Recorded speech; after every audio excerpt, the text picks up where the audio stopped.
and the man on the moon, two-thirds of the surface of our own planet remains unexplored. We know almost nothing about what lies beneath the surface of those vast oceans which gird the land on every hand. And the story of ocean, truly one of the strongest and most ancient of the Titans,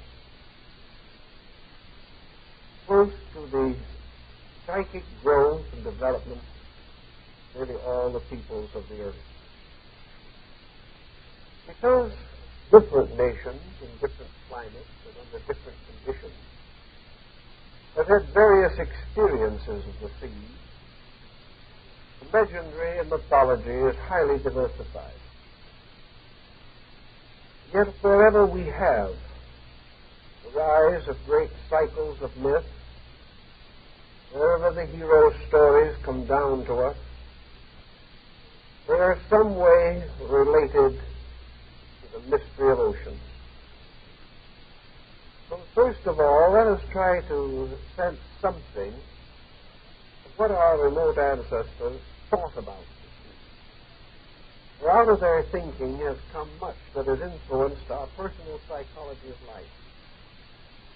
The old legends are gone, but the memories in our subconscious linger on. And probably will till the end of our times. The ocean was regarded as a great and wonderful mystery. The man walking along the shore of the sea followed the narrow path of his existence. On the one hand, the land which he had explored, which had become his habitation. And on the other hand, the sea, the very waves of which licked at his feet and seemed to be trying to pull him back into the ocean. So man existed on this little strip of land between the known and the unknown. The ocean was the unknown. It became the symbol of everything that was strange, incomprehensible, in thought. It was the source. Many things that man needed. It became part of his food supply. It became a road for his navigation. Yet with it all, he could only live on the surface of it. Therefore, in a mysterious and wonderful way, the ocean became a symbol of man himself, a creature that could live only on the surface of himself, a creature who, plunging into his own unknown, his own internal, fell into a psychosis from which he has never really recovered. Man does not dare to turn inward, for here is another universe, another world with its own peoples and its own existences. A world where he cannot live very easily because he is a creature of the air. He is an air breather. The sea is the home of the water breathers. Here at once we deserve to recognize the idea that there can only be one kind of being, ourselves, is shattered for the sea alone. But just as surely as we have come forth upon the land to become a creature of our own kind, so in the ocean there are creatures not like ourselves, with whom we cannot mingle, except for very brief incidents of time. Creatures in whose element we die. Creatures who, if they come into our element, will die. Thus we live on a planet not only divided to land and water, but a planet divided to two completely different kinds of existence. Two kinds that meet a little along the shores of things, but have found no common understanding. What is in the sea we do not know. Perhaps there dwell the last of the prehistoric monsters of other ages. For all we know, there may also be the first of creatures for another world to come. The Chinese are very philosophical people. To use the sea as the symbol of the infinite. Lao Tzu declared that it was the abode of the great storm dragon. From the sea they rose, gathering up the waters into dark and twisting clouds. These dragons released their waters upon the mountains. The waters flowed into rivers and returned to the great cycle of existence. For man, some remote time, that scientifically we now know to be true, came forth from the sea. And how do we know that in the end he will not return to the sea? These mysteries are difficult to explain. But land is a minority part of the earth's surface. Man is a minority creature, even on his own planet. Then we wonder what might else lie under the sea. Is under the ocean the abode of lost continents, lost cities? Have nations vanished into the water? Are the keys to our own culture hidden secretly or deeply under the sea? Again, we do not know, but occasionally we bring forth some treasure from the waters. Some ancient sunken ship gives up its gold or silver or its jewels. We know so little about all these things that we cannot be surprised that our ancestors, without very much of the sophistication that we now boast about, were deeply moved by the whole mystery of the sea. Just as it divides us into two kinds of creatures, the very phenomenon of sea divides the earth into two kinds of people, those that live by the sea and those that live remote from it. And the psychology of these two groups is clearly defined. Those who have lived or came into being as nations or societies or cultures close to the sea are a different kind of people. First of all, they were born and bred in an atmosphere of mystery. The sea was always mysterious. Men could explore the mountains and the forests. They could even walk along the banks of small streams. The ocean, great. They could not see its other side. They did not know where the water ended or whether it went on to eternity. The Egyptians believed that the sun rode in a ship across the sky, run under the sea at night. Others believed that the world of the dead was under the sea. And here constantly arose the cries of lost souls. The salt of the sea was the tears of the dead. The constant motion of the sea was the reaching up of ghostly hands to clutch the sides of ships or to cling desperately to the rocks along the shore. All these were strange grammars of human intention and human thought.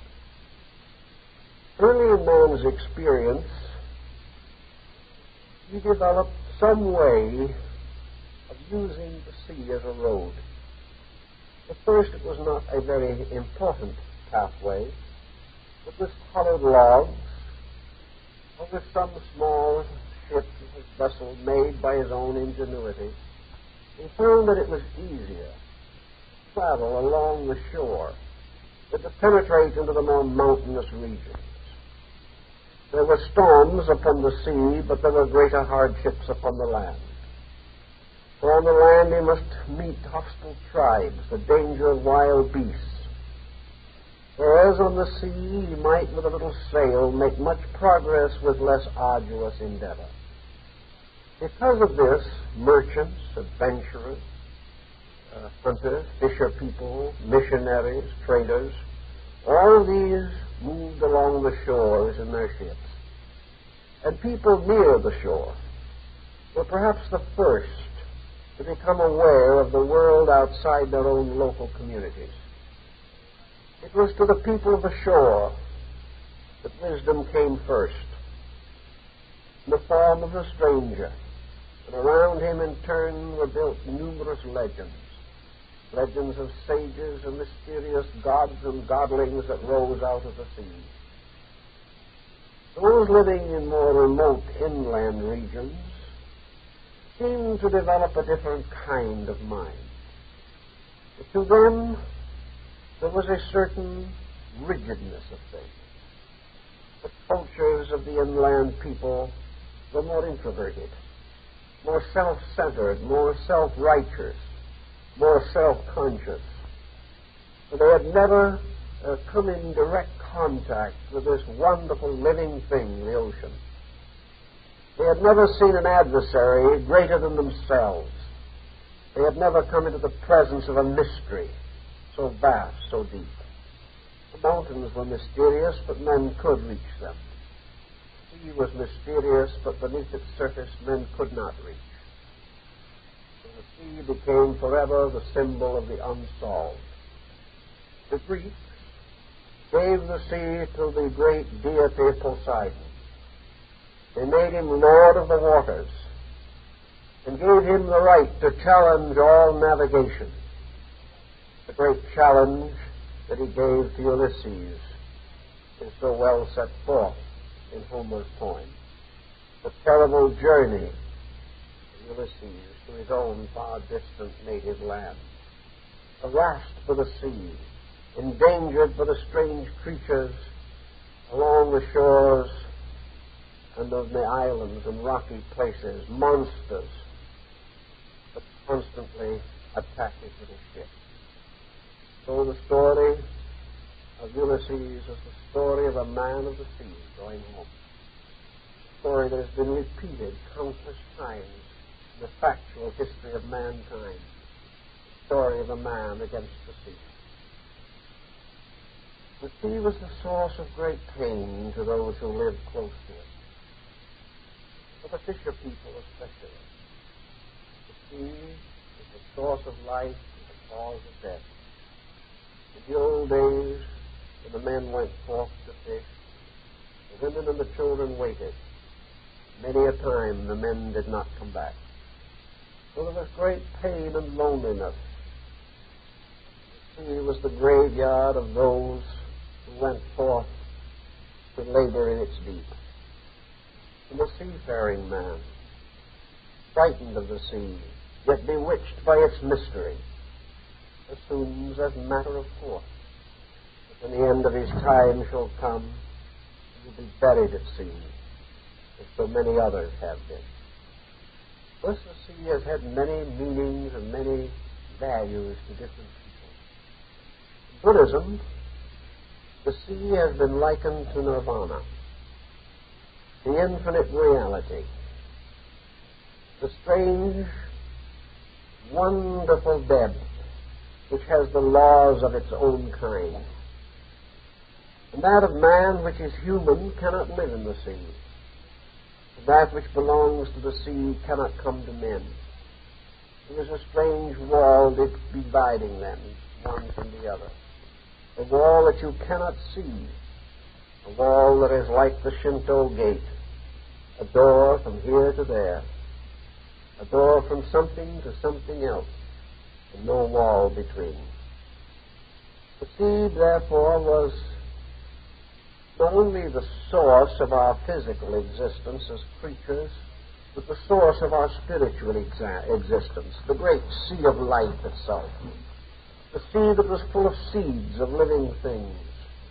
The sea that was the great supplier of moisture, of water, that made everything fertile. The sea that was filled with monocellular organisms that gradually evolved and unfolded until some of these organisms came forth upon the earth to become men. All this mystery of the sea, and with so little equipment to labor with this mystery. Yet other peoples, even the Buddhists themselves, who made the sea the symbol of their ultimate and infinite condition, So in this also the mystery of illusion. The sea was like a vast mirror. The sea was a strange, uncertain thing, forever moving, never the same. It was something which moved and also remained. But it was the symbol of transitoriness. For no drop of water in the sea that breaks upon the shore will ever break again. That drop of water is gone. The streams with their waters stand for men to watch, but the water is never twice the same. So the sea became to many people the restless motion of man himself, the never to be quiet part of the human soul, drawn by the tides of fancy and illusion as the ocean by the moon. Man is never still, ever impatient, ever ambitious, ever breaking his own waves against the shores of the inevitable, always ending upon the rocks of ultimate dissolution. The sea, therefore, was a symbol of pain, a symbol of endless sorrow, a symbol of forever dyingness, a struggle against a reality that is so real or so wonderful that no vanity of man can assail it. The sea is the ever-changing in the midst of the never-changing.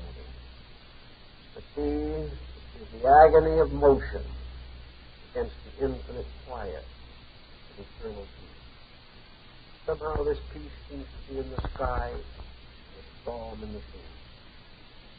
Wherever we have had great spiritual leaders in the world, they have been close to the sea. They have been men of the sea. They have represented the various interpretations which have been given to it. Jesus speaking from a boat in the Sea of Galilee. Jesus walking on the waters, bidding the storm to be quiet, and the storm was still. Now, this is a mysterious symbol of the victory of consciousness over the uncertainties, the unrealities, the continuous tempests of the deep which rock men's souls from some strange secret source within themselves.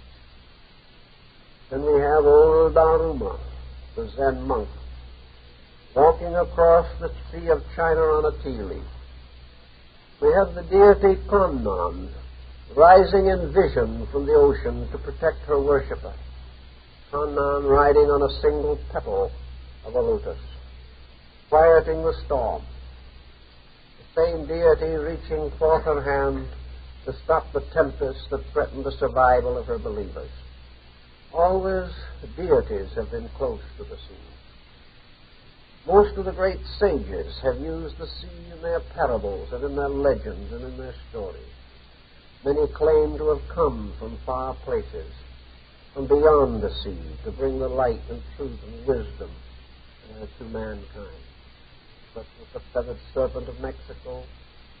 Such also was the Chaldean Dagon rising from the ocean to become the lawgiver in the valley of the Euphrates. The great Fuhi rising from the Sea of China gave to these people their wisdom and their knowledge. So the seamen were very important. The great Chinese Hindu cycle of things, the world always ends with a universal deluge. At the end, oblivion takes over, as in the story of the Ark of Noah. The tempests rise and the sea rises and the earth is covered. The good man in his little ship floats upon the surface of the deep, whereas in India, with the tow rope of his vessel held by the god Vishnu. Everywhere the sea has to do with the night of the gods, when oblivion falls upon the deep. The tree of life is gnawed through by the worms of mortality, as in the Nordic myths, and Yggdrasil, the great tree, falls into oblivion, into the great flaming ocean. All these legends show different reactions of man to the perpetual mystery of the unknown.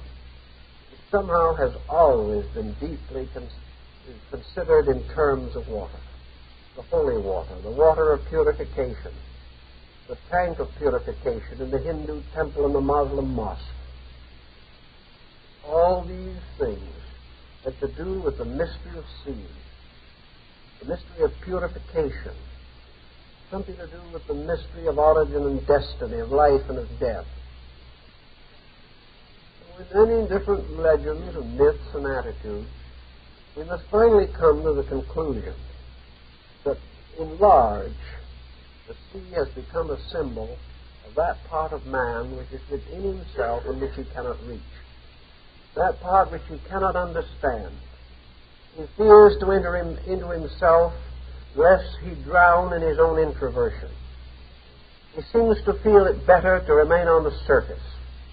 And yet the mystics of old have told of the pearl of great price that was hid in the midst and depths of the sea, and the truth seeker who dived into the depths of the ocean to regain this priceless pearl and brought it to the surface again. Thus truth, wisdom, all man needs to know, including the secret of his own immortality, lies somewhere in the depths of ocean, the ocean of himself, the ocean of his own continually moving existence, this endless cycle of causes and effects which, like tides and waves, sweep on through space. All these different figures and symbols and emblems have a bearing upon our historic perspective, our philosophic perspective about ourselves and every other living thing. The islands of Yamato, the land of the dragonfly that we now call Japan, rise out of ocean. They are like a little scattering of land coming from the great sea.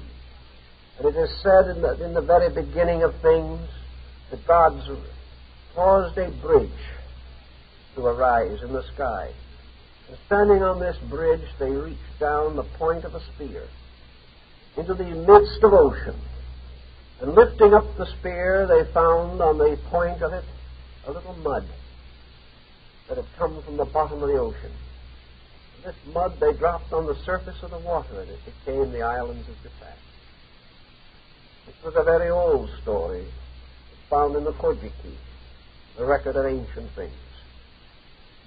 These islands really are almost like beautiful jewels set in a great ocean. The land area is small. There are thousands of islands, all lashed by the ocean or by one of the inland seas of this very water-bound empire. So these people would naturally be very close to the sea in their thinking. Whereas in Europe men used the sea to break through into other lands, for centuries the Japanese, following a still earlier Chinese custom, used the sea to keep strangers away. Somewhere long before this happened, the sea gained another formidable aspect. For across the sea could always come danger. Nearly anyone who was happy and peaceful and enjoying himself and minding his own business had to watch the sea. For his enemy might appear at any moment. If he had anything, someone could come out of the sea and take it.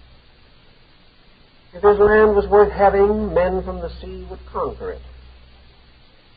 And if he was not very watchful of his gods, men from the sea would bring other gods and destroy his. The sea was rather a dangerous thing. And China and Japan, both of them peoples of aloofness, and even Korea, which was for long called the Hermit Kingdom, they did not really want to be discovered. Some way they found their peace in their own strange, quiet world. And while we may say that this was politically, culturally, and socially frustrating, it was at the same time highly productive aesthetically and culturally, because it caused these people to do what so few larger powers have ever done, that is, evolve their own culture. They did not borrow it from 100 other sources. They took some from China, But they then began to work it over in their own way to produce a truly unique civilization.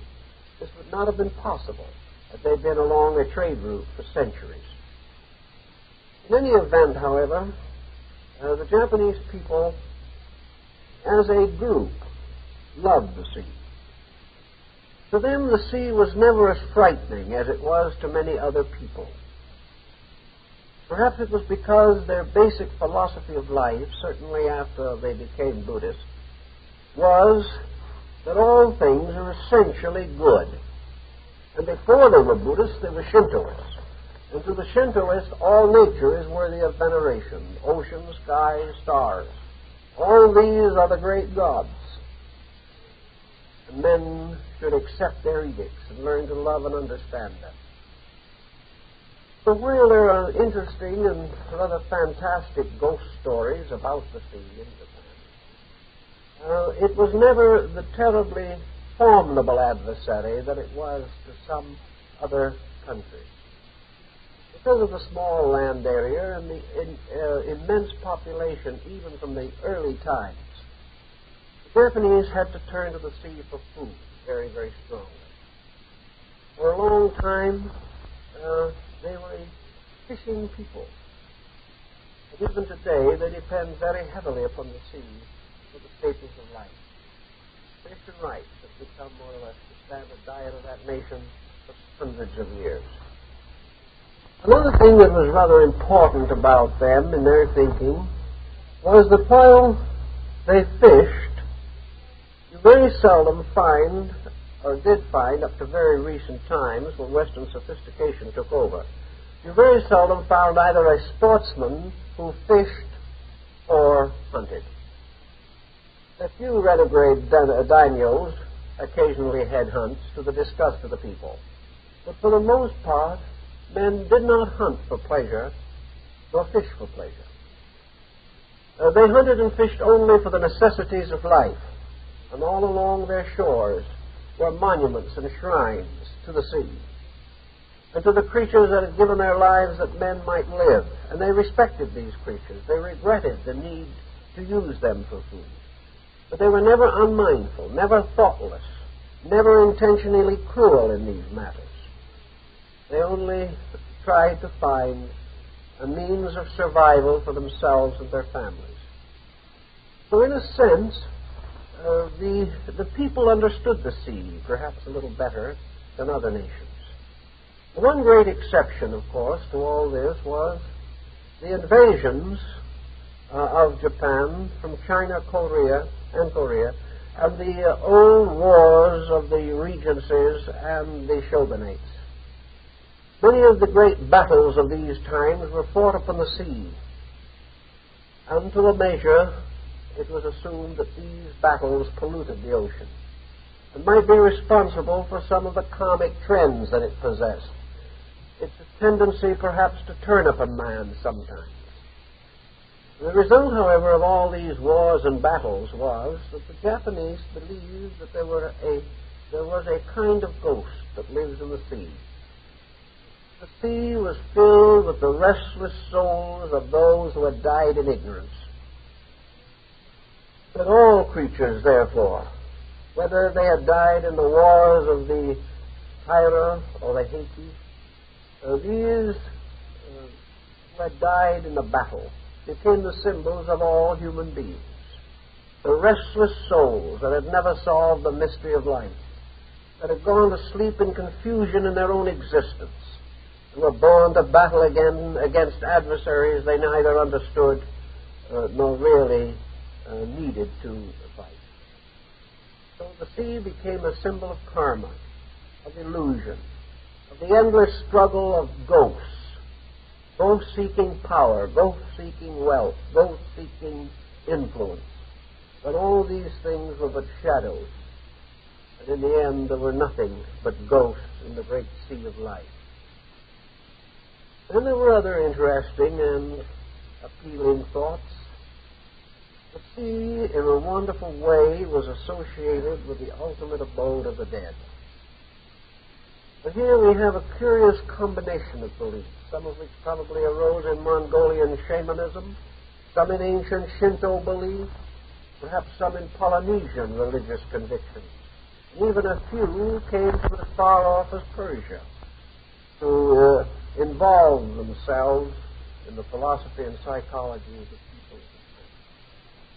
So in the great feast of the dead, it is assumed that the ghosts will come back from the sea, that between this world and another, and the other is an ocean, some kind of an abyss of water, reminding us a little of the old hymn, One More River to Cross. But apparently the two most ancient peoples, this world was divided from the other by what the Greeks called an ocean of humidity, a kind of strange, heavy, watery atmosphere, a mist, a strange, etheric substance, a fluid or an energy, through which souls passed into the other life as crossing a sea, or into which they came in descending for rebirth or manifestation in this world. Perhaps this is why the ancient Christian church was formed in the shape of a ship, and why a certain part of the church is still called the nave, meaning a ship. Also, this is the mysterious ship of the doctrine, in which the deity Kannon conducts souls into the western paradise. The soul has to pass across this great expanse of ocean into another region or another kind of life. And in the ceremony of the annual return of the spirits of the dead, we see the ghosts coming from the sea. And at the end of the ceremony, we see the little ships with the lamps and candles, the little dishes of food and the memories to carry the souls back again. The little ships float down the streams to the sea and out to sea like the ancient barges of the Vikings. Until finally the little lamps go out one by one. The dead have returned to the land beyond the ocean to remain there for another year. All these legends, stories, have a message or meaning to us which is almost something to be grasped intuitively. It is something that tells us of a psychic dream experience, something that has archetypal dream meaning to us. And always it is the same, essentially. That the sea in some way becomes the symbol of an ignorance lying beyond this world and veiling from us the ultimate reality. The sea is our uncertainty. In uncertainty we live, and in uncertainty we die, but we pass into uncertainty. And all this changing, shifting picture of things that cannot ever be quite so seem to suggest the mirroring of the sea, the Maya of illusion, the symbol of water, the same Maya, or Mara, however, which becomes the parent of prophets. For out of the uncertainties of life, man gains the courage to seek the realities. Now, there are many wonderful legends about the sea among the Japanese people. We want to say something at this time about Urashima Taro, the fisher boy.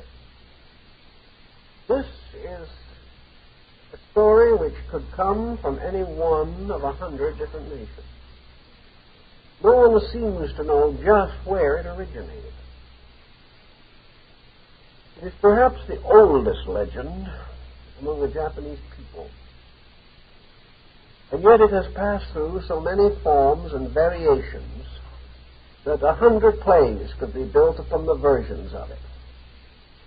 It returns and mingles and combines its forces with every other legend, practically, of the long sleepers that we have in the world, and they are countless. Urashima Taro was a fisher boy. And of course, in the legend, we are assured that all of the parts of the story are true. Wonderfully and inevitably true. We know they are true because our ancestors have told us these stories and have received them in turn from their ancestors, to the dawn of things. And when things come down for hundreds of generations, they must be true. No one knows where they started from. No one cares. They are part of a folklore, a great legendary. So because this young man, this fisherman, was a good, honorable person, he paid homage to the gods of the streams and the mountains. He was kind, but he was like the story we just mentioned. He and his family and his people depended upon the sea for life. So in his crazy little boat that bounced around on the waves, he was fishing quietly along when there was a very powerful tug on his fish line. And of course, a tug like that might mean a great fish which would be food for the whole village. So in great excitement, the fisherman pulled in on his line. But it soon became evident that he had not caught a fish at all. What he had caught instead was a great tortoise. Now this tortoise, of course, was a symbol of a great antiquity. In the Japanese form, the tortoise appears to be covered with a long fur. On the back of its shell, it seems to have a long beard. But this beard is really seaweed and other things that have grown to the shell. So the tortoise is very wise, for he is given the length of age of 1,000 years. And he is the sage of the sea. He is the wise man of ocean. He is the wise man of ocean because he has built from within himself his own protection, which is the great symbol of the truly wise. Furthermore, he is a man of prudence. For in danger he retires into himself until the danger passes. And this again is a sign of great erudition. So the tortoise is not just another member of the aquatic family. He is the great sage. He is the Ahat of the deep. And sometimes, according to ancient traditions, he may ascend to the state of a bodhisattva. For there were bodhisattvas among the turtles. They were very wise and very noble and very great. Now, of course, our young fisherman was not entirely aware of all the esoteric possibilities of the turtle, but at least he said to himself, this creature is noble, and is very old, and very wise. Therefore, I do not wish to destroy it.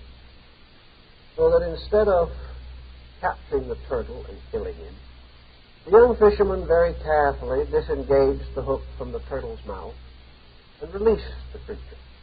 It disappeared over the side of the boat and back into the sea, and the young man baited his hook again, waiting hopefully for better luck. Well, the day was warm, and of course in all these stories there seems to come a kind of strange moment when things pass from realities to dreams. And according to the best information obtainable on this very recondite subject, there is no true report as to whether Urashima fell asleep or not. But he was certainly drowsy and dozy, and it was a warm day, and the boat was rocking pleasantly, and there were no fish, so that he was not much occupied. But anyway, while he was there, perhaps he was asleep. A very soft, melodious voice called his name, Urashima. And he looked around. There was no one in sight. So he sort of rested a little longer. The voice called his name again. This time he looked over the side of the boat, and there was his old friend, the turtle. And the turtle was now talking to him. And talking to him in good Japanese, I assume. Perhaps Chinese, who knows. But the turtle said to him, I came to test you, to see whether you were a good man or not, whether you obeyed the gods, whether you had a kindly heart. Because in our great world of the sea, Happiness is for those who are kindly. This is the abode of kindness. And we who are here do not have too much kindness for mortals. They care very little about us, but we appreciate someone who is thoughtful and kind, and we would very much like to reward you. And the young fisherman said, well, what is it that you would like to do for me? And the turtle now came alongside of his little boat, and the turtle had grown very large. And it was a very old and very wise old Ahat turtle. And he said to the young fisherman, climb on my shell, and I will take you to the other world. Well, it was the best offer that the fisherman had had that day, so he decided to try it. So he climbed very courageously and with considerable confidence, because this tortoise was most reassuring, onto the back of the great shell. In an instant he seemed to be flying across the sea.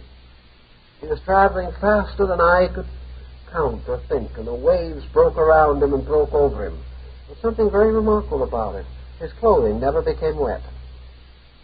And he went on and on and on into a mysterious haze that seemed to rise on every hand. And here the story takes again two or more very interesting turns.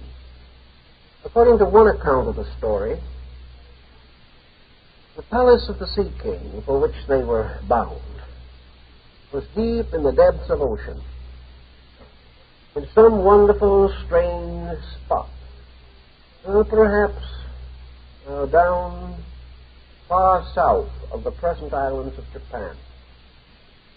According to another story, this palace was on an island in the midst of the sea. And you have your choice as to this particular solution. But we know, for example, that the name of the Dragon's King's palace was Rigoku, and that this has also, in Japanese, been gradually changed until it has become Ryukyu, which is the name of the Luchu Islands, a most famous to our memory now being the island of Okinawa. So perhaps this was the mysterious region to which the turtle was carrying our hero. But one report that came very immediate in this story, and of course, under the circumstances, we do not know just how the reports began to circulate, but anyway, this is it. That as they went further and further into this mysterious and wonderful region of the sea, they came to the place where all the seasons met. This is a delightful fragment of ancient fantasy. For our young hero, looking in all directions, beheld a world in which all of the seasons came together and dwelt in peace. To the north of him flowed down the great snows and glaciers and frozen lands. To the south of him came forth and rose in glory the wonderful lands of summer, with flowers and trees and meadows and beautiful living things. To the east of him was the spring, with the cherry blossoms and the plum blossoms and the first flowers of spring. And to the west of him was the autumn, with the autumn leaves falling from the trees. And all of these regions came together to where he stood, and he was surrounded by all the glory of the seasons of the world. This particular little touch is more or less unique. We don't find anything quite parallel to it in the mythology of other peoples. Perhaps it arose from the extraordinary nature worship of the Japanese. They probably would regard a place where they could enjoy all four seasons at once as little less than paradise itself. When our young sailorman reached the shores of this magic land, whether it was down below the sea or in some strange island, there is this contradiction. The story says that the creatures of this place came forth to greet him. And according to one account, they were radiant and beautiful beings, bringing flowers and gifts and all kinds of wonderful things. And to another account, they were all creatures of the sea, And in these creatures, they were partly human, almost like mermaids and things of that nature. And they were dressed in ceremonial robes over their fishes' bodies, and they carried armfuls of the fruit and flowers of the sea. In any event, they were a very friendly and wonderful people.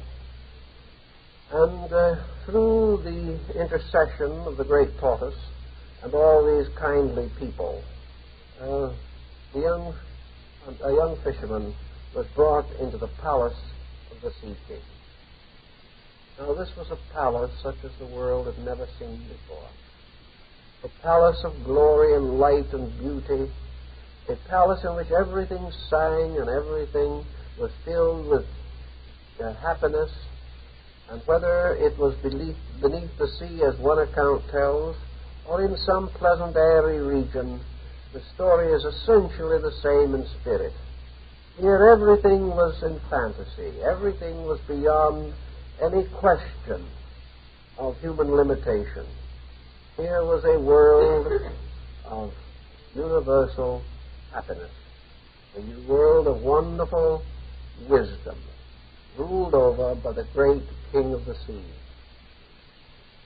Now, this King of the Sea had a ravishingly beautiful daughter. And here our story takes a romantic turn. Otohime was the daughter. And she was the most beautiful creature of the entire sea. Now, here it would look as though our story would be better when located on dry land, because it would be a little difficult to picture some of the accounts of this magnificent princess in her bridal robes and in all the glory of the court, resembling a highly costumed dolphin or something of that nature. So, but anyway, the story says that she was radiantly beautiful. But she was the one who had sent the great turtle out into the sea to test and seek for a suitable husband, because she wanted to find someone who belonged to the world of mortals. And she wanted to find the person who was kind and thoughtful and generous. And she had used the turtle to achieve her insight into the young man's disposition. Orishima was, of course, greatly pleased at the prospect of being adopted into the family. And he had no great objections to offer, so there were the wonderful nuptials in the great palace, and the young fisherman was united forever with the daughter of the Sea King. And the nuptials were finally consummated with the exchange of the 9 cups of sake. There was great banqueting, musicians, wonderful things happened. And the young man settled down to the joys of a world where the seasons always blend, where there is no night, where there is no sorrow, there is no death. But we begin to sense something that resembles some of the other paradisical myths of the old world. We are in this mysterious phantom region of infinite delight, a delight perhaps like that of Eden's garden before the fall. Now, Urashima remained in this land for 3 years. And then there awakened in him the great longing to return to the human world. And it was a rather critical situation, because he left an old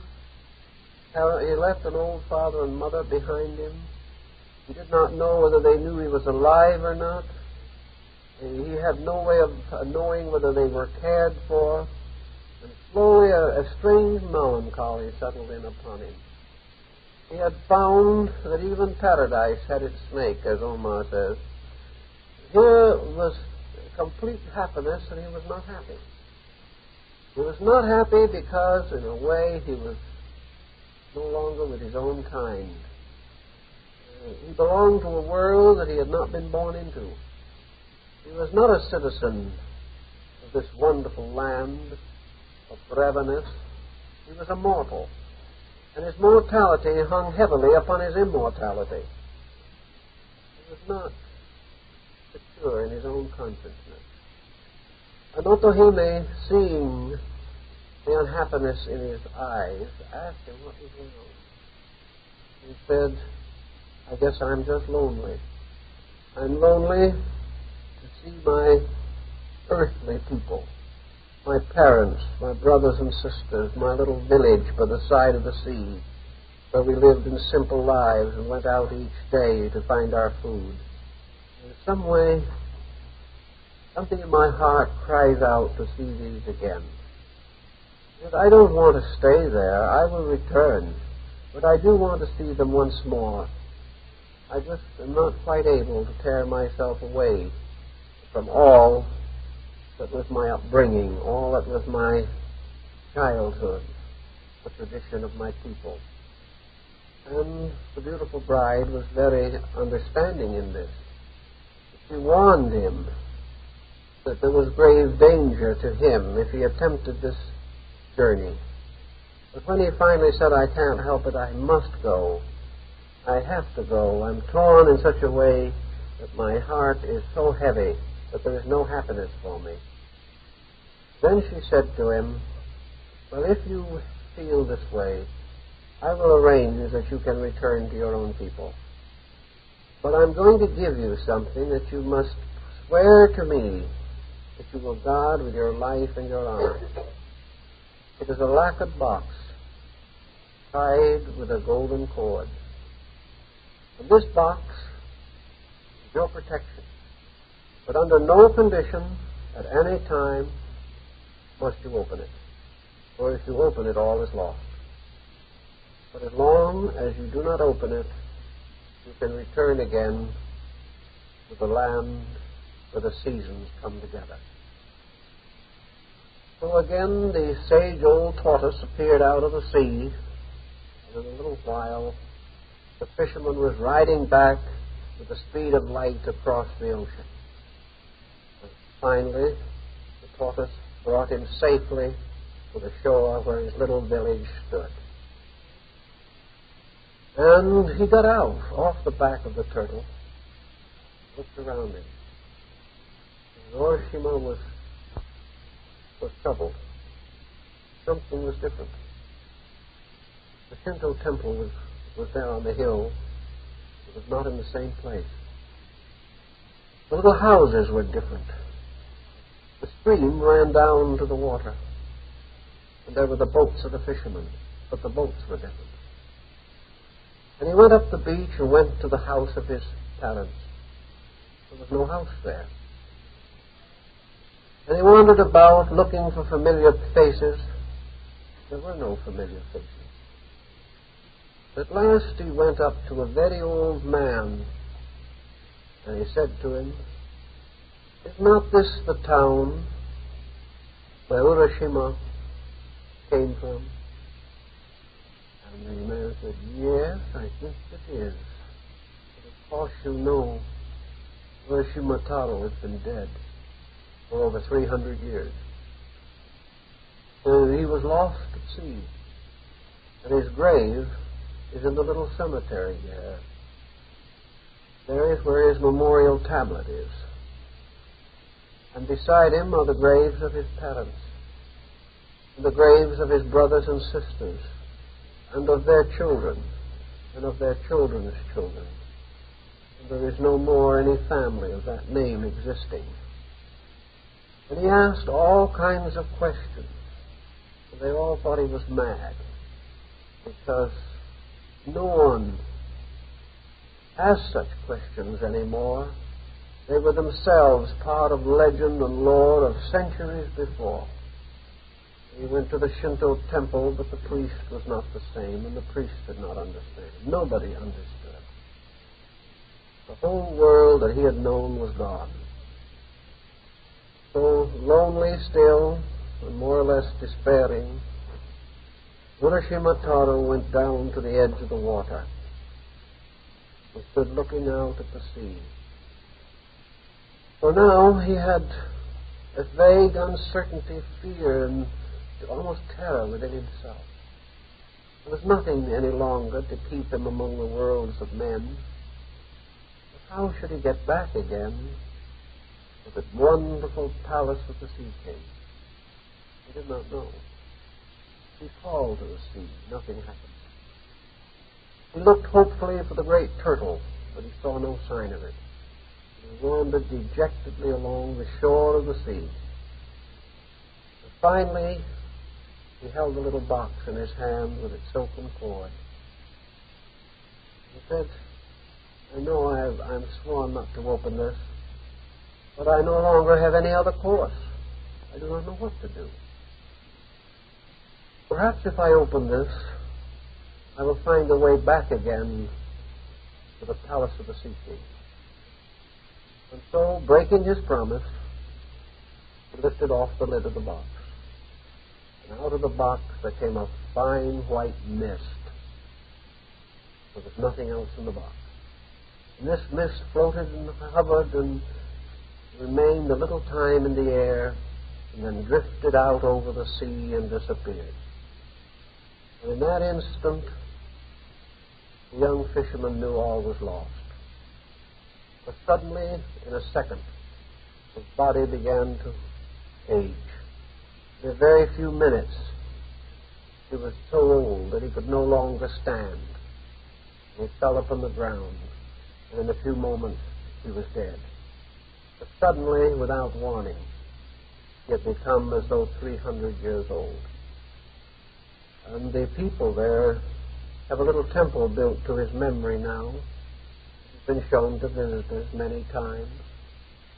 And in this temple is the empty box with its golden cord and two strange stones that he is said to have brought back with him from the land where the seasons mingle. And no one else then knows anything more about what happened to the fisherman. He just died and was buried again, but now as an unknown, aged man in the village where he was born. This is the story of the palace of the Sea King. And let's see what happens if we try to investigate the story a little bit, see what it all means to us. Some of it is evidently devised from Shinto fables. The story of the long sleeper, Arwit van Winkle's story, comes from another version that is in China and which has been held there for a very long time. Here is the story of the individual who passes through a dream or a vision, like the seven sleepers of Ephesus, remains in a trance or in a strange suspended state of animation for a long time, and then comes back to find the world he knew no longer exists. This legend is practically everywhere on Earth. There's a very interesting version of it among the Eskimos. So this is not new in itself. But the patterning of it altogether seems to suggest several things. And Buddhist priests in Japan have found the story very supporting to some of their own doctrines and beliefs. Let us imagine for a moment that the mysterious abode of the Sea King represents in man the mysterious seat of his own existence. That this palace of the Sea King, where all the seasons meet, is the abode where all the sensory perceptions combine. Here all phenomena, all things that have to do with the world, have a sort of common meeting ground. And this palace of the Sea King is the strange center of self-consciousness that we call I, that is located deep within the recesses of our natures and dispositions. It is a deep, mysterious kind of I. The Sea King is not the true God of things, because actually he is a phase of Emma, the Lord of the dead. The Sea King rules in a subterranean world like Poseidon, who is not the great deity, but like the Titan Ocean, is one of the ancient beings. And this ancientness of beings has to do with the traditional descent from generation to generation of the evolving or unfolding consciousness of the human being.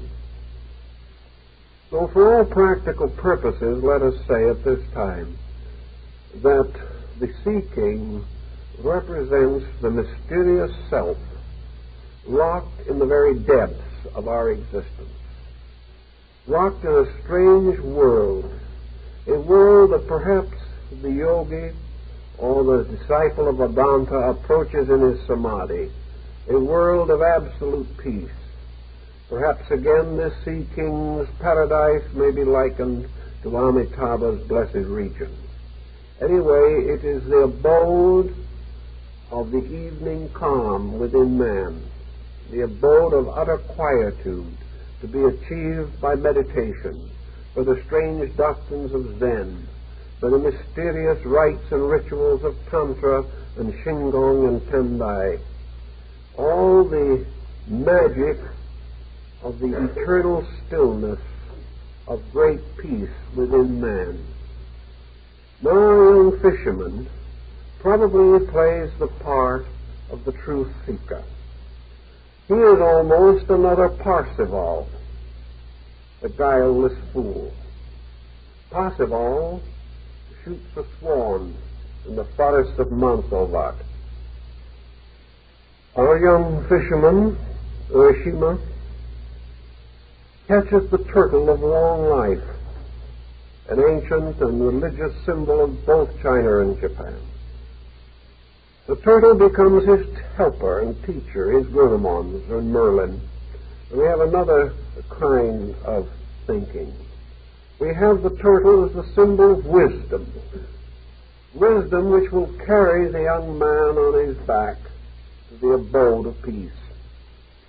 And to achieve this, the young fisherman must be carried over the vast oceans of illusion in order to come finally into the palace of the Sea King. We have almost parallel illustrations of this in the Rosicrucian ritual of the chemical marriage of Christian Rosenkreuz. Here we have, instead of this, we have a magic garden, like the garden of the troubadours, where all strange beings live, and in the midst of this garden, which is the garden of the shut palace of the king, which corresponds in alchemy with the Sea King, we have the wonderful Virgin of the world who corresponds to the daughter. Here we also have the introduction of Otohime, which actually is a psyche or soul symbol. Here the young man, coming out of worldliness, in a kind of strange daze or trance, has attempted the mysterious journey inward, the journey of meditation and contemplation. He is trying to cross the great sea of illusion and has done so on the back of the sage which represents the eternal wisdom of mankind and of his kind in general. When he gets to this mysterious place, the palace, he discovers that all dimensions and directions of space meet there. He finds himself in a place in which all the seasons that we know are imposed together to form one eternal season that is all beautiful. These seasons represent the cycle of the Nidanas, the cycle of birth, growth, maturity, and decay, the four ages of man, the mysterious beginnings and the spring and the summer and the autumn of things. All this is gathered together in an experience of psychic consciousness. So we have, as in the alchemical and hermetic rites, we have the union of the truth seeker and the daughter of the Sea King. This union is the identification of the personality with the soul. It is the outer life becoming enamored of the inner life. The outer life, the fisherman, corresponds to Dante. The inner life to Beatrice, who became the great psychic inspiration of his existence. And we know that the historical Beatrice was only a phantom of the psychic mysticism which Dante built around the concept. So we find the outer person united in strange ritual and ceremony to the conscious soul. And there, having attained a psychic initiation or a psychic liberation, we find the self more or less identified with the objects of the self. But now something of a rather insidious nature seems to step into this little drama. The individual within himself finds in a strange way that this spiritual experience does not satisfy him. What he has failed to do is to recognize that his aspiration has not overcome the limitation of himself. He is like St. Paul, who would, whenever he would do good, evil was nigh unto him. This aspiration of the individual was not strong enough to raise him completely above the limitations of his human perspective. He longed to be one with truth, but he was bound to the old ways of things, perhaps by the pressure of an ancient karmic tie. For the little village and his parents and his brothers and sisters and his neighbors and their fishing ships were all symbols of attachment. Attachment to mortality. Attachment to physical existence. And the Buddhist explains this very simply, that the individual, while given this glorious vision of possibility, was still bound by the inability to live free of the attachment of the mortal state. It is as though for a second he had glimpsed a universal mystery. The mystery closed in again, and darkness resulted, and he fell back upon his own humanity. So the Buddhist would simply say that this person had a mystical experience, that this mystical experience was not strong enough to bind him completely to eternity. He wanted to live forever in the golden palace of the Sea King. He wanted to live forever in the love of his own soul and have an immortal existence beyond birth and death. But he was not by nature immortal. He was by nature a mortal creature.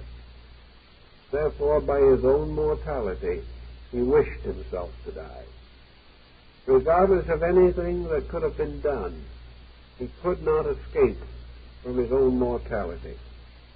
Now, this is a very important Buddhist philosophic point, which certainly has become gradually involved within the story. Urashima, the fisherman, represents the human personal being that has never known immortality and never can. It has no consciousness apart from condition. Separated from a conditioned existence, it dwells in an utter bewilderment. Brought into the presence of eternal peace, it cannot exist there, because within itself there is only longing, desire, fear, hope. Every part of the personal self is built of personal factors. It belongs to this world. It was created here. And with it are our ambitions, our hopes for wealth, our search for satisfaction, our desires to dominate our neighbors, to become influential citizens. We measure our entire life from the cradle to the grave. Therefore, something that does not belong in this pattern of cradle to grave simply is not comprehensible to us. We think it is. We believe it is. We dream of immortality. But even heaven will become a hell if the creature that inhabits it is bound by karma to its own ignorance. This is part of one of the ancient sutras of the great king, where it tells clearly that the individual can only be happy when he is totally united within his own being. Wherever there is stress or striving, division, a divided allegiance, the individual is torn. And wherever there is illusion, there is division. Wherever the individual mistakes the common world for the eternal world and tries to live in both, he falls into the disaster of the fisher lad. So because of this fact that he cannot fully experience that which is not of his own nature, we have a reverse here of the European story of Undine. In Undine, it is the nymph, the water nymph, that cannot adjust. And in many of the elemental stories of the Middle Ages, there is a final division in which the submundane or the unearthly thing has to return to its own nature. It cannot be forever mortal, forever human, forever remain in this world. Now the story is reversed. The superhuman being is in its own element. But now the human being cannot attain that element and remain there. There is a difference. And that difference is in some way the difference between the land and the sea. The difference between the individual who breathes air and the individual who breathes the eternal waters of life, which are now a strange, mysterious symbol of the continual breathing of immortality. So, regretfully, but inevitably, Otohime, the soul, has to give up her lover. And on the back of the ancient turtle, he returns again to the world he has known. Now, in this story, we have two different versions. According to one version, he was gone 3 years. And in the world, it was 300 years. In another version of the story, we find a completely different time equation, in which the equation is that the young man has been away for a very long time and comes back to find nothing changed and the situation utterly endurable in this world. There are the two versions of the story. But whichever version you wish to take, the principle involved is the same. What happens to the individual who has had a glimpse of reality? He is strangely and desperately placed because he is no longer the citizen of one world or of another. He goes back to the attachments of life signified by his family and his community, and he finds that these attachments have died. They are not persons that have died by necessity. They are relationships. He finds that all the things that meant a great deal to him have passed away. That really has been gone a very long time in spiritual experience, if not in time. The old priest will tell you that in a moment of inner meditation, the individual may truly live 1,000 years. And out of a moment of insight, he may return to a world that can never be the same.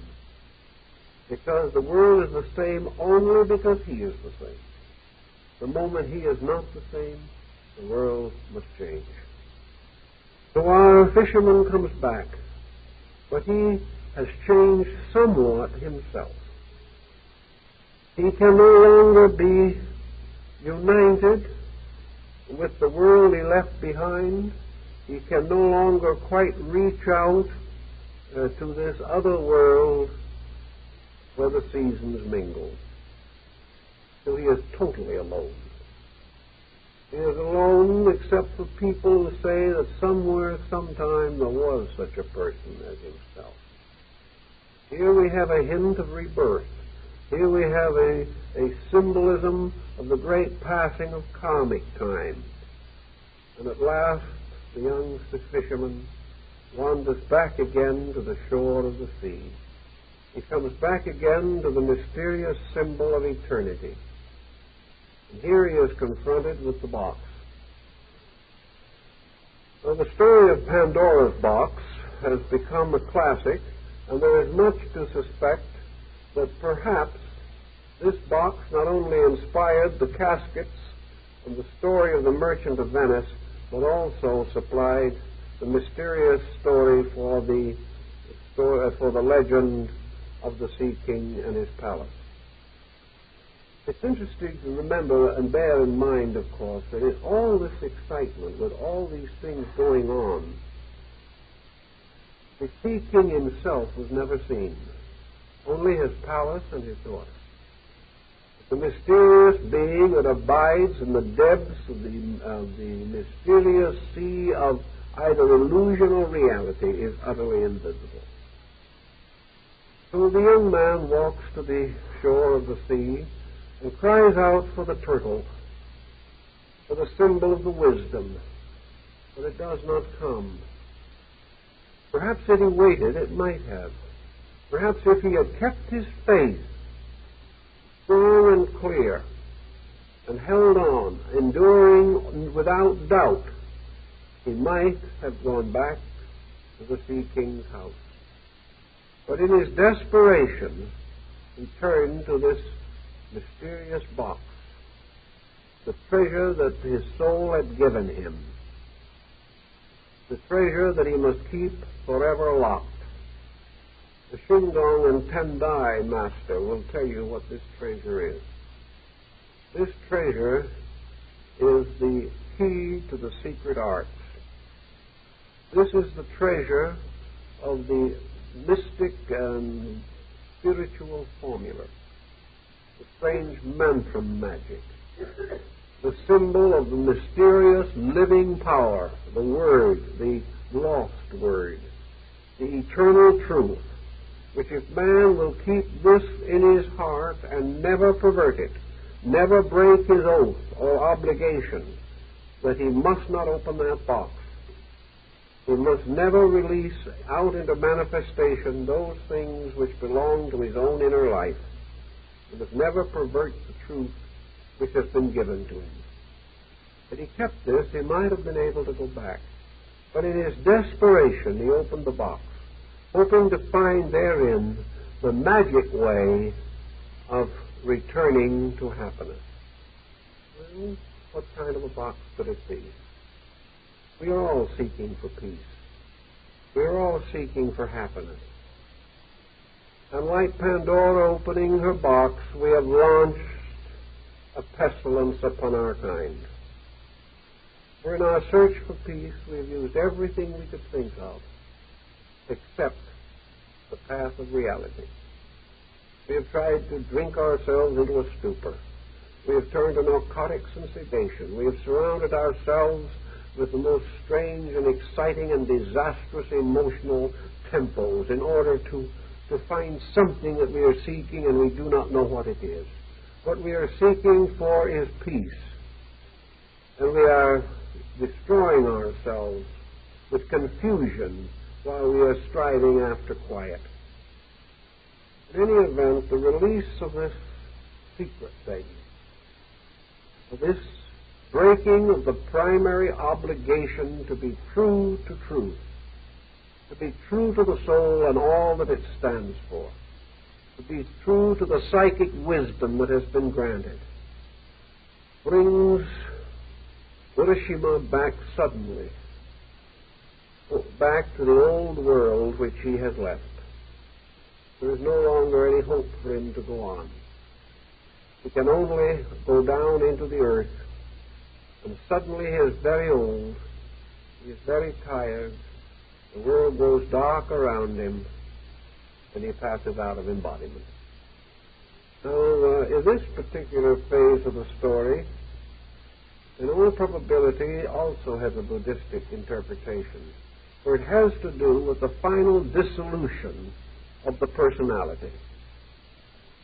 The personality itself is wiped away in some strange manner. The individual forever undoes himself. The mistakes, the selfishness, the corruption destroy that which they fashion. So in the end, the personality simply perishes. Now, in the legend, we know no more that goes beyond this point. There is nothing more said to indicate what could lie beyond. According to the beliefs of the people, however, to the very village to which this ancient fisherman is said to have belonged, his soul would go forth in time to a new embodiment, and his psychic life would continue and unfold again. But the mysterious happening that occurred at that particular time would not be repeated, because in that particular experience something happened that was very interesting. Buddhism and Shintoism would both explain it something in this way. The whole vision represented a psychic happening, a dream, which occurred within Urashima himself. It was never anything but an inner experience. The palace of the Sea King was in himself. Everything was a matter of attitude. Everything was a matter of belief or conviction. The whole universe, the ocean, and all that is in it is in man. For it can never mean anything to man except what it does mean to man. Every part of man is interpreted by himself. His consciousness can only mean what it does because he interprets it that way. An enemy is only an enemy because man himself creates that enemy. Another man is only a friend because we create that friend. And it is true also in the Buddhist belief, for these people say, if there were no man, there would be no Buddha. The Buddha, the symbol of the most complete enlightenment of man, is man's symbol of his own enlightenment. Everything originates in man. It is man locked within the instrument of his own interpretation, trying to explain beyond the circumference of himself, and always forced to fall back upon himself for the very substance of his interpretation. He has no other source. So our whole drama is a drama of man's interpretation of a situation or a condition. The sea is man's ignorance, his partial knowledge. That knowledge which is often more painful than a lie. Because in this sea, the individual lives by half-truths. And these half-truths have the very substance of death in them. And in his little boat, which is itself grotesquely fashioned, this boat might be his own individuality by which he isolates himself from the sea, for without that he would drown in himself. For there is no other place he can drown. The sea is in himself. In any event, as he is there comes out of the subconsciousness of himself the wisdom animal, the Ahat, the Lohan, the Senin, the mysterious powers which man himself fashions. But what are these powers? They are the touches of intuition, by means of which he suddenly has a glimpse beyond himself. In Buddhism, all emotions are divisible into two kinds: those that arise in illusion and those that arise in reality. All that arise in illusion must die. All that arise in reality increase as illusion dies. A good example of an emotion arising in illusion is ambition, because it has no substance. It can never be a reality. It can never be more than emotion, a transitoriness, fame for a day, reward for a moment, and then silence. As opposed to this, we say that appreciation is an emotion arising from reality. But the greater we become in truth, the more we appreciate. The more we overcome ignorance, the more we appreciate. Therefore, as we grow, appreciation and understanding mingle to make us better. Therefore, it is an emotion that arises out of reality itself. And we are permitted 4 emotions arising out of reality. In a sense, our friend the turtle signifies this intuitive emotion of reality. It is wisdom, which must always increase as ignorance ceases. So man within himself has a moment of intuitional insight. Out of the depths of his own psyche arises a dream experience of aspiration, a dream experience of his seeking to be free from the dream itself. A man dreaming that he dreams, and then trying to dream that he awakes from the dream. A compound dream, one within another. And in this mysterious inner dream within the other dream, as in Hamlet, the play within the play, he is taken to the home of the Sea King. He is taken into the most distant and marvelous part of himself. And for a moment he experiences the absolute transcendency of equilibrium. He finds what the yogic exercise of samadhi produces. Or as one of the old scriptures of Buddhism says, he experiences the nirvana. It's the complete suspension of all that is not good. But only through infinite life, infinite love, infinite wisdom remains. So in this we have the little story of the Sea King and his wonderful world of joy and peace. And we find in this also that man stirs the inner part of himself and finds another being in there. And this other being that he finds is his own psychic nature. He finds that there is something inside of himself that has been growing with him. And this is his own soul. For the soul is the better part of his own experience.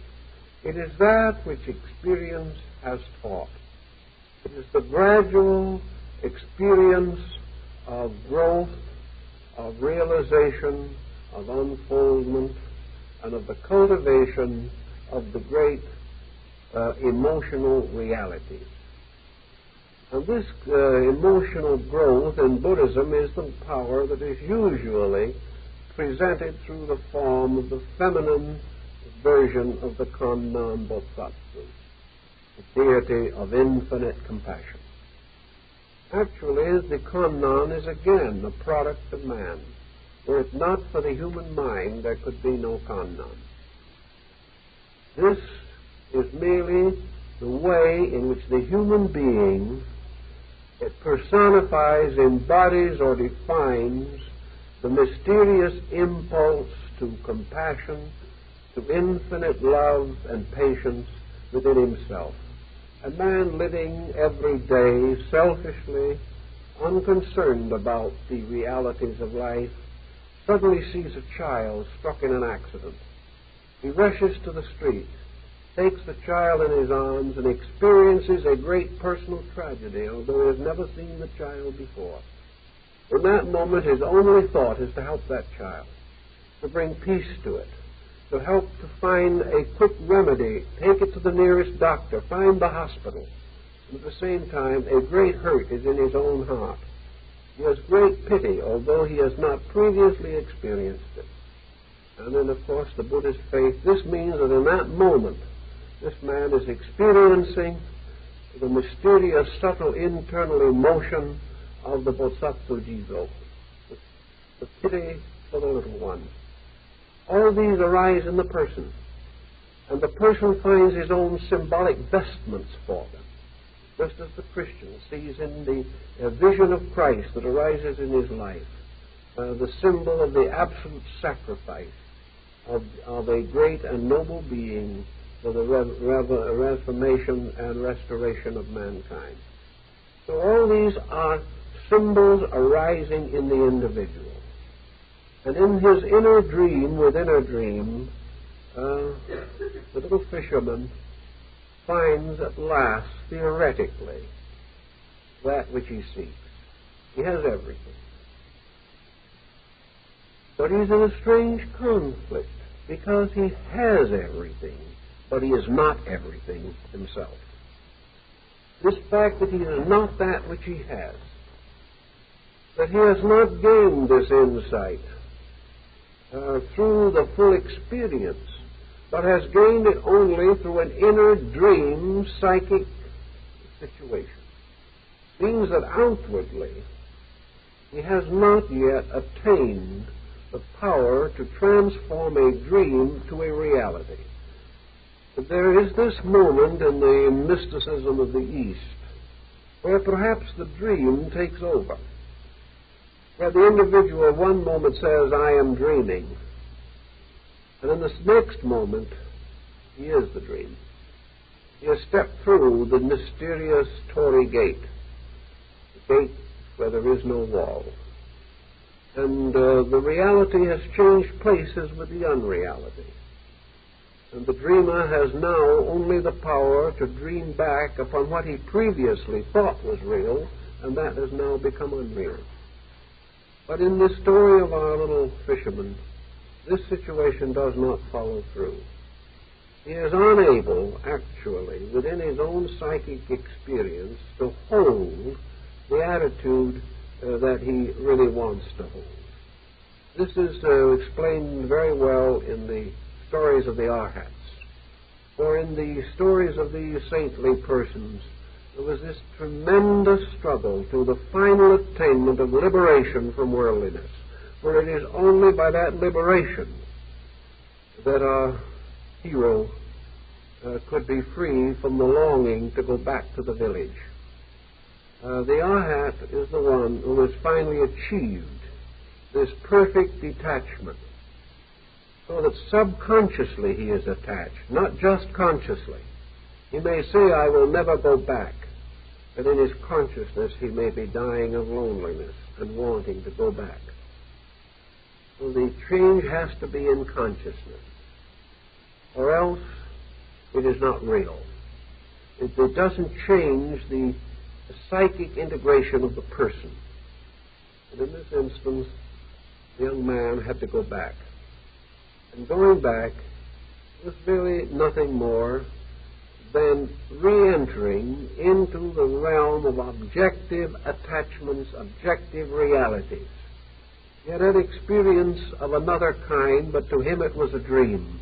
He was never able to make the change which would have made his village the dream, and the temple of the Sea King the reality. He was not able to repolarize his own relation to the dream. Now, in Buddhism, this is a very simple problem, essentially, because it doesn't make any difference which way you polarize it. It is still a dream. The palace of the Sea King has no more reality than the village you left by the shore of the sea, but no less. Therefore, you are divided between two kinds of unreality. The unreality of mortality and the unreality of immortality. You are suspended between them. But in the Mahayana school, it is pointed out that all things living in this world must be under an illusion of some kind, because they do not possess the material, the fabric, to escape the illusion. But they have a choice.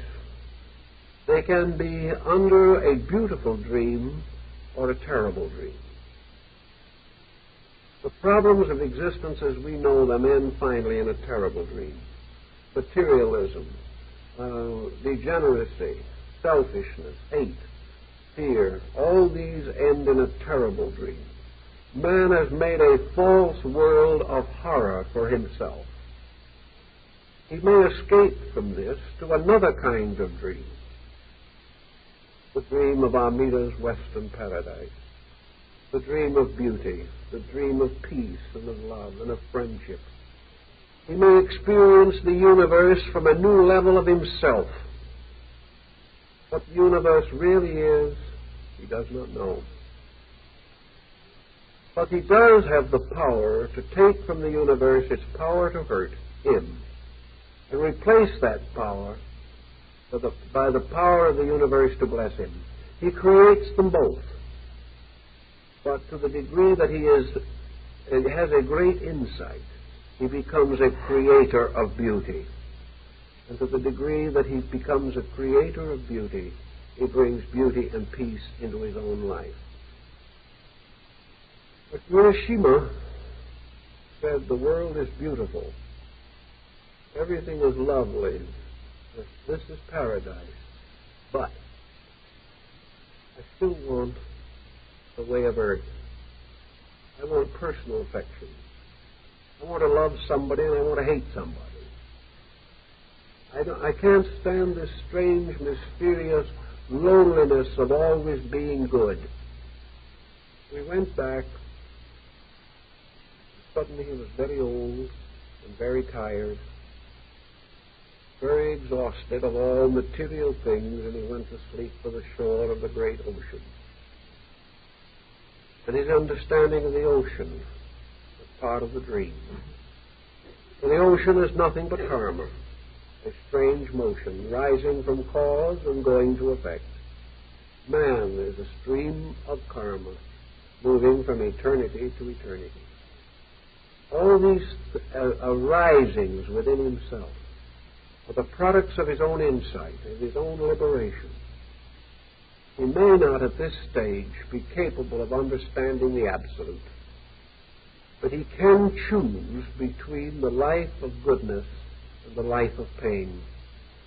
But he must make the choice all the way through, because if he does not, his own imaginative creativity cannot vitalize his dream. He cannot believe the beautiful illusion unless he has outgrown his attachment to the illusion that is not beautiful. So inside himself he has to create a new world of beauty. And he does this only by the unfoldment of the integrities, beauties, and values within himself.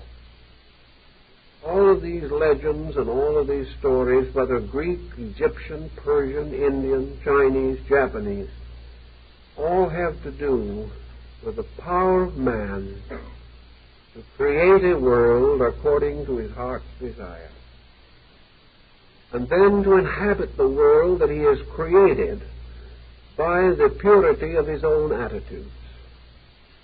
If he is unable to hold this, he is again destroyed. For it is told in the Buddhist fable that a great and noble king had lived most wisely and nobly. And when his time came to die, his virtues were so great that he was transferred to Indra's paradise, there to have palaces and retinue and all the joys that were the proper reward of a noble kingship during his lifetime. And after he had been there for a while, the king said, well, I guess I must have been pretty good to deserve all this. And at that instant he passed into perdition. The individual's heaven is the heaven of his own insight. If he is right, if he is true, he dwells in the light. If one selfish or unkind or cruel thought comes to him, he suddenly finds himself standing on the edge of the sea, with a village that has forgotten him on the one hand and a sea that he cannot conquer on the other. The moment he takes out of his heart the mysterious vision, the wonderful soul picture of that which can be, he is left alone to grow old and die by the shores of the ocean. For the ocean is the mysterious substance from which all dreams are fashioned, the ocean of our own unconscious, within which we create heavens and hells and then have to live in them. But it is during our intelligent efforts to grow here and now that we fashion the instruments to remold our own private universes. And when our own private universes become suitable for the habitation of righteous beings, then we will dwell in them pleasantly and happily. But when all we have earned is a cycle of compensations, then we must suffer a little, enjoy a little, hope a little, and fear a great deal. These are the mysteries of the sea of illusion, the oceans of reality, and the individual who dreams true only when he is able to vitalize that dream with the full integrity of his own consciousness. Otherwise, he dreams of beauty and awakens to the same drab world he left before.